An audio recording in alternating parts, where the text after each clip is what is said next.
নমস্কাৰ সকলোকে ডিজি আসাম চেনেললৈ পুনৰবাৰ স্বাগতম জনালোঁ। আপোনালোকে জানে যে যি ফসল বীমা আছে প্ৰধানমন্ত্ৰী ফসল বীমা ইতিমধ্যে তাৰ আবেদন চলি আছে। কাৰণ আপোনালোকে আবেদন কৰিলে চাওক আপোনালোকক প্ৰত্যেক বছৰতে এই ফসল বীমাৰ অধীনত আপোনালোকক এটা টকা প্ৰদান কৰে, যিটো চৰকাৰী স্কিম হয়, যিটো চেণ্ট্ৰেল চৰকাৰৰ স্কিম হয়। যদি আপোনালোকৰ খেতি বাতি নষ্ট হৈ গৈছে, আপোনালোক খৰাংগত হওক, বানপানী হওক, অন্যান্য কিবা কাৰণত যদি নষ্ট হয়, তেতিয়াহ'লে এই ফসল বীমাৰ অধীনত কৃষকসকলক এই টকাটো প্ৰদান কৰে।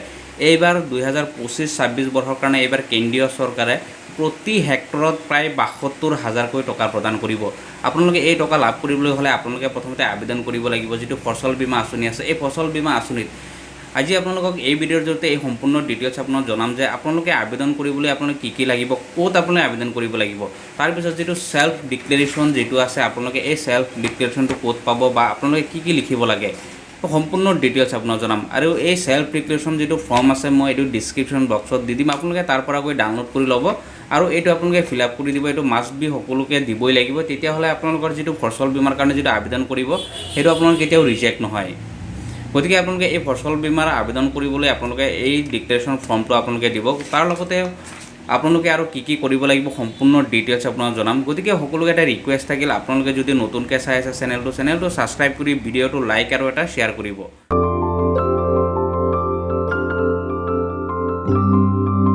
প্ৰথমতে চাওক যিটো ফসল বীমাৰ কাৰণে আপোনালোকে আবেদন কৰিবলৈ হ'লে আপোনালোকৰ ওচৰৰ যি CSC চেণ্টাৰ আছে, আপোনালোকে ওচৰৰ CSC চেণ্টাৰত গৈ আপোনালোকে আবেদন কৰিব পাৰে। তাৰ কাৰণে আপোনালোকে এটা পে'মেণ্ট দিব লাগে, সেইটো হৈছে 100 ৰুপিজ আপোনালোকে এটা পে'মেণ্ট কৰিব লাগে প্ৰয়োজন হয়। সেই ডকুমেণ্টছখিনি হৈছে প্ৰথম চাওক আপোনালোকৰ আধাৰ কাৰ্ডটো মাষ্ট বি আপোনালোকৰ প্ৰয়োজন, আধাৰ কাৰ্ডটো দিবই লাগিব। তাৰ লগতে আপোনালোকৰ এটা মোবাইল নাম্বাৰ, তাৰ লগতে আপোনাৰ যিটো বেংক পাছবুক আছে আপোনালোকে বেংক পাছবুকখিনি আপলোড কৰিব লাগে। তাৰ লগতে যিটো মাটিৰ কাগজ আছে, খাজনা ৰচিদ হওক বা আপোনালোকে জবানবন্দী কপি হওক আপোনালোকে সেইটো দিব লাগে। তাৰ লগতে যিটো চাওক যিটো সেল্ফ ডিক্লেৰেশ্যন ফৰ্মটো, এই সেল্ফ ডিক্লেৰেশ্যন হৈছে কি চাওক, যিজন মাটিৰ অনাৰ হয়, যিজন মাটিৰ গৰাকী হয়, তেওঁ ইয়াত ছিগনেচাৰ কৰি দিব লাগে, সেইটো ইয়াত আপলোড কৰিব লাগে।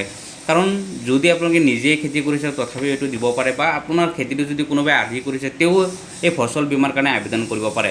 এতিয়া চাওক যিটো ডিক্লেৰেশ্যন ফৰ্ম আছে, ইয়াত প্ৰথমতে লিখিব লাগে নিজৰ নামটো, যিজন খেতিয়ক হ'ব, যোনে খেতি কৰি আছে তেওঁৰ নামটো লিখিব। তাৰপিছত তাৰ দেউতাৰ নাম হওক বা হাজবেণ্ড যদি মাইকী মানুহ হয় তাৰ হাজবেণ্ডৰ নামটো লিখিব লাগে। তাৰপিছত ব্লেজটো লিখিব। তাৰপিছত ৰেভিনিউ চাৰ্কুল, আপোনাৰ যিটো চাৰ্কুল হয় মণ্ডল অফিচ হয় সেইটো লিখিব। তাৰপিছত ব্লক লিখিব, ডিষ্ট্ৰিক্ট লিখিব। তাৰপিছত চাওক declare date I am cultivation the land area, ইয়াত যিটো লেণ্ড এৰিয়া যিটো আছে আপোনালোকৰ 1 হেক্টৰ দিব পাৰে। 1 হেক্টৰ দিলে আপোনালোকে 100 ৰুপিজ পে'মেণ্ট কৰিব লাগিব। যদি 1 হেক্টৰতকৈ বেছি দিয়ে তেতিয়াহ'লে আপোনালোকে যিমান ইঞ্চুৰেঞ্চৰ যিটো টকা হয় সেইটো আপোনালোকে দিব লাগে, সেইটো 2,000 3,000 যিমান টকা হয় সেইটো আপোনালোকে দিব লাগিব। গতিকে আপোনালোকে 1 হেক্টৰতকৈ ওপৰত নিদিব, 1 হেক্টৰতকৈ তলত দিব। 1 হেক্টৰৰ তলত যদি হয় তেতিয়াহ'লে আপোনালোক পইণ্টত আপোনালোকে সেইটো লিখিব। যদি আপোনালোকৰ 7 বিঘাই 1 হেক্টৰ হয়, যদি 4 বিঘা হয় 0.5 6 7 আপোনালোকে এনেকৈ দিব, তেতিয়াহ'লে আপোনালোকৰ ইয়াত কোনো প্ৰব্লেম নহয়, সেইটো ছাবমিট হৈ যাব। তাৰপিছত চাওক যিটো খাতা নম্বৰ, যিটো পাট্টা নম্বৰ হয় আপোনালোকে এই পাট্টা নম্বৰটো দিব। তাৰপিছত প্লট নম্বৰ, যিটো দাগ নম্বৰ হয় আপোনালোকৰ দাগ নম্বৰটো ইয়াতে দিব।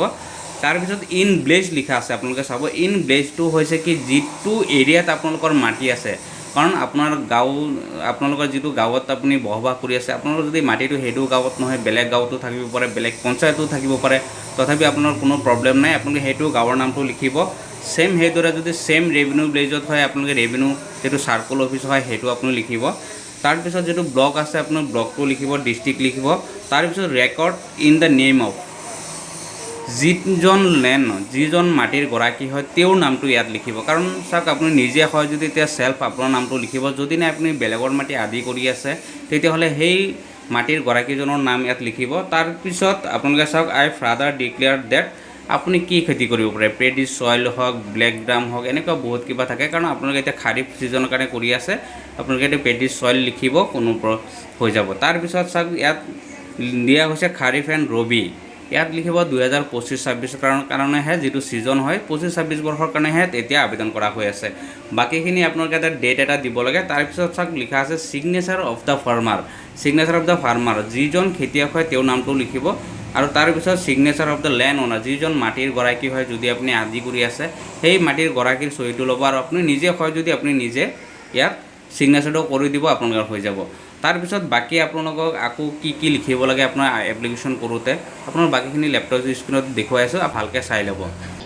এতিয়া প্ৰধানমন্ত্ৰী ফচল বীমাত আপোনালোকে আবেদন কৰিবলৈ যিটো প্ৰধানমন্ত্ৰী সাইট যিটো আছে ৱেবছাইট আছে আপুনি ইয়াতে আহিব ইয়াতে অহাৰ পিছত আপোনালোকে ইয়াতে চাব এপ্লিকেশ্যন ষ্টেটাছ আপোনাৰ চেক কৰিব চাব পাৰে বা আপোনাৰ ওচৰত যিটো CSC চেণ্টাৰ আছে CSC চেণ্টাৰৰ যিটো ID পাছৱৰ্ড আছে তেওঁলোকে যেতিয়া লগইন কৰিব লগইন কৰাৰ পিছত আপোনালোকে এই CSC চেণ্টাৰৰ জৰিয়তে আপুনি আবেদন কৰিব পাৰিব যেতিয়া লগইন কৰিব ইয়াত চাওক আপোনাৰ যিটো ষ্টেট আছে ষ্টেটটো প্ৰথমে সিলেক্ট কৰিব তাৰ পিছত চাওক 2025 চনৰ যিটো খাৰিফ আছে ফচল বীমা প্ৰধানমন্ত্ৰী ফচল বীমা এটো ক্লিক কৰি পেলাই আপোনালোকে সাবমিট কৰি দিব সাবমিট কৰাৰ পিছত চাওক যিটো এপ্লিকেশ্যন লিখা আছে এপ্লিকেশ্যন নিউ আছে এটো ক্লিক কৰিব তাৰ পিছত এপ্লিকেশ্যন ফৰ্মত আপোনালোকে সাবমিট কৰিব লাগিব ইয়াত চাওক বেংক যিটো IFSC কোড আছে যদি আপোনালোকে জানে বেংক IFSC কোডটো ইয়াতে লিখি পেলাই আপোনালোকে সাৰ্চ কৰি দিব বা ভেৰিফাই কৰি দিব তেতিয়া বাকি ডিটেইলছখিনি লৈ ল'ব আৰু যিটো বেংক পাছবুক আছে আপোনাৰ বেংক পাছবুকৰ নাম্বাৰখিনি আপোনালোকে ভৰাব তাৰ পিছত বাকি আপোনাৰ গোটেই ডিটেইলছখিনি আপোনালোকে ভৰাব আপোনাৰ যিটো এড্ৰেছ আছে আপোনাৰ নাম আছে দেউতাকৰ নাম আপোনাৰ মোবাইল নাম্বাৰ আৰু আধাৰ কাৰ্ডটো আপোনালোকে মাষ্ট বি আপোনালোকে ভেৰিফাই কৰিব লাগিব কাৰণ যিটো মোবাইল নাম্বাৰ দিব হেতুত চাব OTP আহিব আপুনি হেতু দি ভেৰিফাই কৰিব তাৰ পিছত আপোনাৰ যিটো এড্ৰেছ আছে এড্ৰেছটো আপোনালোকে ভৰাবই লাগিব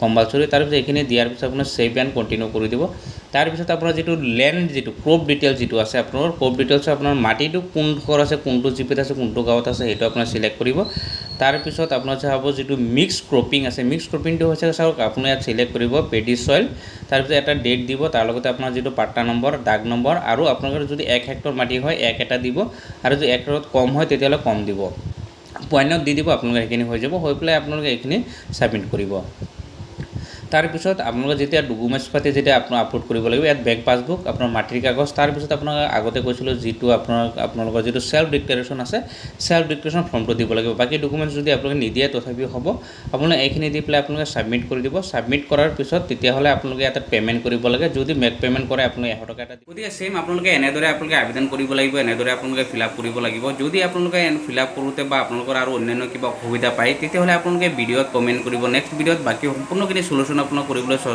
যত্ন কৰিম যাতে আপোনালোকে এই ফসল বীমা আবেদন কৰোতে যাতে আপোনালোকৰ কোনো প্ৰবলেম নহয়